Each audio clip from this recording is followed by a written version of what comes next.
Good afternoon and welcome to this edition of Finweek Money Matters. This is the show that helps you manage your finances. I'm Demisha Greater.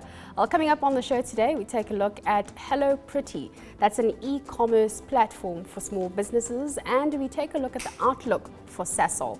We also have a panel in studio with us, and we'll be discussing the challenges that are currently facing South Africa's youth.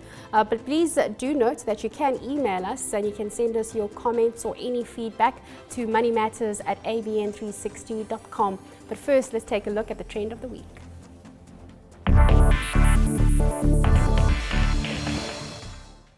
HelloPretty is an online marketplace for designing entrepreneurs and is the brainchild of husband and wife team Scott Hatfield and Sam Marks. Now, having been launched in 2012, HelloPretty has since grown to support over 1,200 entrepreneur designers. The platform allows local designers to create and manage their own online stores and social media presence from one central place. Joining us from Cape Town today is Lee Geldenhuys. She's the head of strategy and social at HelloPretty. Lee, thanks for your time. Just tell us exactly, what does HelloPretty do? Well, we've created a platform for designers to produce and manage their own online stores. We ourselves don't sell anything, but designers are able to use the platform and able to reach wider audiences from across South Africa and across the globe. So, Lee, how is this different from any e-commerce platform? Well, I would say that the main difference is that we're not an online store, we're an online marketplace. So the difference being that you could compare it to a mall as opposed to a shop. We allow other designers to have their stores on the platform. We do not create any products, we do not warehouse products. We just facilitate the sales, manage the payment gateways, etc. Essentially making it easier for designers to reach their communities. Lee, I understand that there are actually two selling plans. So how does this work? Just explain the two different plans to us. Well, we have our starter plan, which means that there are no monthly fees whatsoever. However, there is a 20% commission on all sales made. Then we have the standard plan, which is a 90 Rand monthly fee with only 5% on commission on sales made. So you do have other e-commerce players like Takealot, you've got Groupon. Are you finding it quite difficult to get other smaller e-commerce players to break into this dynamic industry? Well, I would say that ultimately the biggest challenge has always been trust. E-commerce has been largely met with suspicion by South Africans, as it's fairly recent here, certainly in terms of the rest of the world. And with companies like Takealot and Groupon being so big and making online shopping so commonplace, they've actually done us a favor because people are becoming more used to the idea. Someone who has bought from Takealot or Groupon is far more likely to go on to buy from us than someone who's never shopped online before. Lee, thank you so much. Of course, Lee is from HelloPretty, and she's the head of strategy and social from that particular company, telling us a bit more about that. We're now moving our focus to the punt of the week.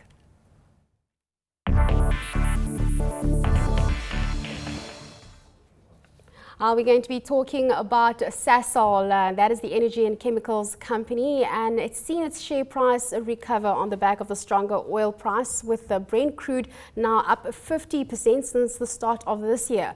It's also known for its technological innovation through continuous research and innovation. The group has invested in a number of projects, including gas operations, and they also plan major expansions into the US to take advantage of the cheap shale gas. To give us more insight into this, we do have our Finweek contributor, Moxima Gama. Moxima, what is your outlook currently for Sasol, seeing that it is so closely linked to the oil price? Hi, Demisha. Well, Sasol, alongside with a lot of the metal stocks, actually, they did plummet quite substantially. And to me, such a plummet it then tends to warrant an equal amount of upside, just because of the way it really fell. But in retrospect, I would think at this point, for me, Sasol becomes a very good buy. because you'll be buying it from a lower base. And because the oil price is now starting to pick up, that should be good for Sasol. That is that has at least that component. It is positively correlated to the Brent crude. So I would think at current levels this would be a good time, but specific, not current levels in per se, I would say are above 500 Rand. That would be a good time to go long, where it could then complete a 100% retracement to its all-time high, which is around the 653 levels. Moxima, would you not at all be concerned around Sasol's expansion plans in the US? Do you think that they may be too heavily invested to the cheap gas possibility that we are seeing in that particular front? Look, a lot of analysts, or even people who do deal with resources, do feel that Brent crude is at its peak at this point, and we do need to start looking at alternative fuel, just also for carbon reasons, or the the green reasons that we all have to comply with in every country. So they have got quite a good strategy, and the US being one of the biggest consumers of oil, partnering with a big a big country like that consumes a lot, that's very good for Sasol. They have currently put that deal on ice, which is pretty good, because the drop in oil price did gnaw in their profits, but now that it's picking up, it looks like they'll probably start opening up those books. But I think they're on a right track, looking at alternative fuels, and this would just give them a very good long-term boost, which I'm pretty positive on Sasol in the short, medium and long term. Moxima, thanks so much for that. That was our Finweek contributor, Moxima Gama. Up next, we're taking a look at this week's cover story.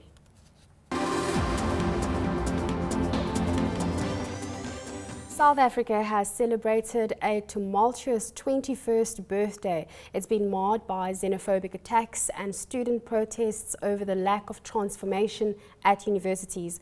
The country is also facing major economic challenges, and black South Africans remain marginalized, with economic participation a far cry from reality. I'm joined by Finweek journalist Buhle Ndweni to discuss the lack of economic transformation. Buhle, thanks for your time. This is this week's cover story, very topical.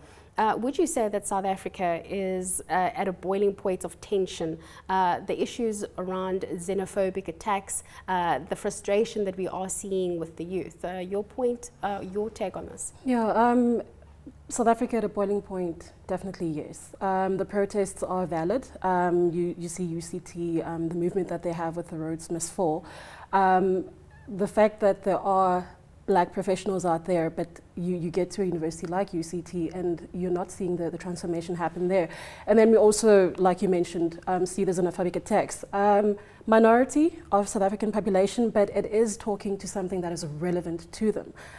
They look around, they don't have jobs. In this democracy, it's been 20 years down the line, or 21 years, but unemployment has actually increased instead of decreasing. So it speaks to what the young people out there are concerned about, and they are frustrated. So that's why you're getting them express the frustration out there, as they have been doing.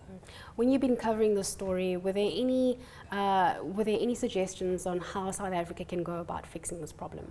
I think one of the things was that they have to stop looking at the orthodox economic path that they're looking at, look at the comparative advantage that South Africa has to other economies, and maybe introduce labor-intensive ways in which they can create employment for young people. But also I think on the other end it was, what can business actually do in order to create more jobs for people? So I think it's not just to be left to government, but also to the business fraternity out there in terms of determining what is it that they're doing in order to improve or create more jobs for the youth. Buhle, thank you so much. Coming up in the next segment, we will be looking at the lack of transformation that is said to be seen in universities, and whether or not this trickles down to what we see in corporate South Africa. Thanks so much to Buhle Ndweni. Of course, she's the Finweek journalist who is covering that story. Stay tuned, because when we come back, we'll have a panel discussion about these very challenges.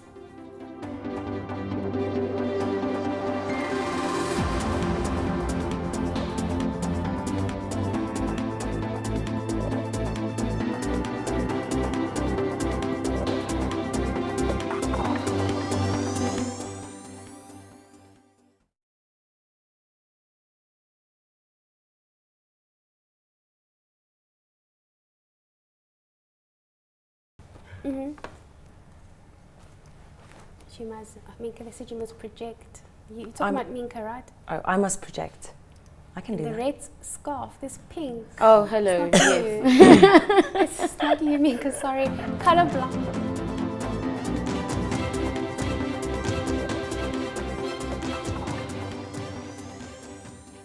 Welcome back. You're still watching Finweek Money Matters. Well, statistics by Goldman Sachs report released this year show that despite a large number of black South Africans moving into the middle class over the past 21 years, 85% of blacks remain poor, while 87% of whites are in the middle or upper class. Our recent student protests highlight the impact of the lack of transformation across universities and the private sector. We're going to discuss this, and joining me to do that and to discuss why the youth of South Africa are so frustrated with the lack of economic transformation in the country is the head of media and public affairs at the South African Institute of Race Relations, Mienke Steytler, lead economist and researcher at Nascent Research Insight, that is Xhanti Payi, and Finweek journalist Shandukani Mulaudzi. Thank you so much for making the time to join us. Mienke, let me start with you.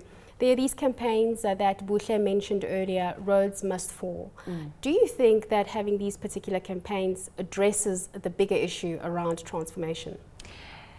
No, it does not. It does not address the bigger underlying root causes. However, these campaigns are extremely important in starting the conversation. So these campaigns, especially from the student point of view as well. So that's really good to see. It's great to see that the students have seen what they deem as wrong and have started to take action, but it has to go much deeper than that. And we want to see that the debate is not only about, you know, colonial or post or apartheid statues and heritage, but we also want to see that the debate spreads to education, to employment, job creation, and those sorts of things. Xhanti, I would like you to respond to this, but about a few weeks ago, I saw something in the newspaper that had the Rhodes students there, and it said the headline was "Rebel Without a Cause." I'd like you to address what Mienke had said, but also, do young South Africans have the right to be frustrated? Yeah, look, I think the one thing that's quite interesting is that today is the birthday of the Constitution, and amongst the most important things there is a point of equality.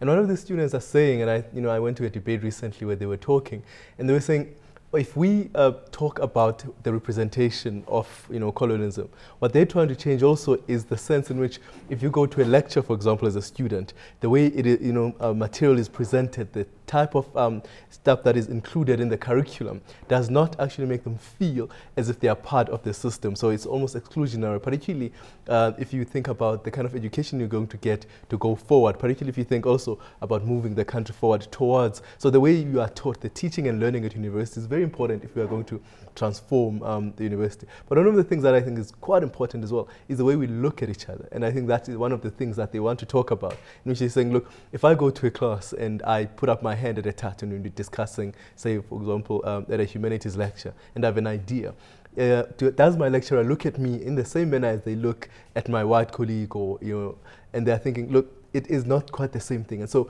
if I'm not looked at the same way, my ideas don't rise to the same level, then the output at the university level is not going to be quite the same. So those are the things that they are trying to address. So they are a little bit beneath that, but I think obviously we still have a lot of work to do, certainly. But so the cause is very much there. It's very much there, and I think people are misunderstanding it by only focusing on the campaign as if it was just about a statue. It isn't. It is just a representation of a much bigger problem. It's deeper than that. Shandukani? I think what Xhanti just said is very, very important. It is a problem that people are seeing what students are asking for as just a matter about a statue. There are bigger issues. People are fighting because, well, at the end of the day, I can graduate, but I'm not necessarily going to get a job because, well, my friend knows someone who knows someone at a top law firm, for example, but I don't have that same kind of connection, so I'm not going to get into that law firm, even though my marks are amazing.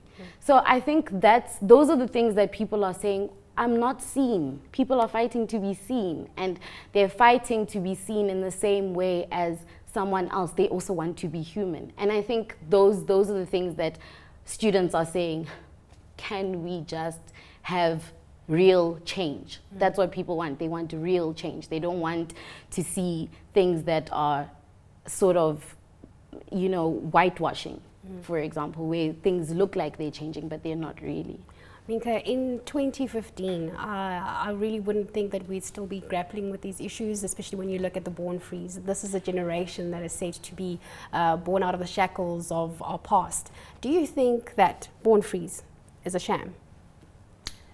Well, a report that we brought out last week looked specifically at that age group. So those people would be 24, maybe turning 25 this year and younger then. And unfortunately, yes, we feel that they are not truly free. They don't have economic equality, pardon me. They don't have economic equality.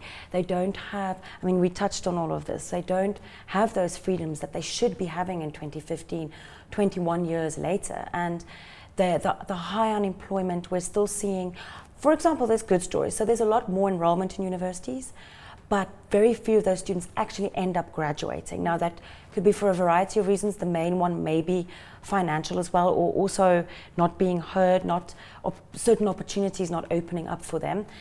And so only 49% actually end up passing a 3 or 4 year degree. And then when you look at the school as well, we're still seeing, and we looked at figures in 1994, and it was the same in 1994 as that it is now. During the 12-year school period, about between 400,000 and 600,000 young people disappear. They don't get counted into the ultimate matric pass percentage. Yes. And we want to know, like, of course, some of them have maybe gone to work, some of them are heads of child-headed households, some may have fallen pregnant or so forth, but how can we help those young people to stay in school as well? And the thing is, when we look at the unemployment, if we actually add people that have stopped looking for work, so have given up, are not in educational training, it's 67% for young black males and 75% for young black females, and that's shocking. And that's why we say that the born free term is maybe politically, they have political freedom, so in that sense it's true, but when it comes to getting a step out of poverty, taking a step up in life, it's unfortunately not true. And certainly, I think, this statistic is particularly shocking, you know, this 85% poverty. Yes. But at the same time, we should not be surprised. One of the things that happen in any economy is that in order for it to absorb people, it has to be as diversified as possible.